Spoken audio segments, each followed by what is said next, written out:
Patay ang usa ka motorcycle rider, human po sila sa laing motorista kag gikabingkil ini tungod sa traffic altercation. Nahitabo ang insidente sa May Hernan Cortez Street sa Barangay Subanga, Dako ug didto giposil si Roberto Estandarte, 45 anyos. Nagmotor ang biktima ug gikrahong adunay nakalalis nga sakay og auto nga diryot nining makabangga. Nagkabingkil ang duroha nga misangpo sa panaglalisapan. Sa unahan giingong gikalit lang kini pagpusil. Padayon pang imbestigasyon sa Mandaue City Police sa posibleng road rage incident.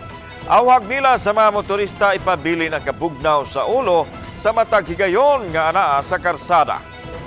Hapit sila magkabangga dito sa may Lugarta. Kunya ni padayon kani siya pag-drive ang auto, kunya allegedly na dito sa unahan ni Hunong, kunya ni Hunong pud ang maong motor. Ug kalit lang nagi-open sa driver among window ug diretsyo posil na walay mga igong rason. So mo'y nakaigo sa dinhi sa dugang sa biktima.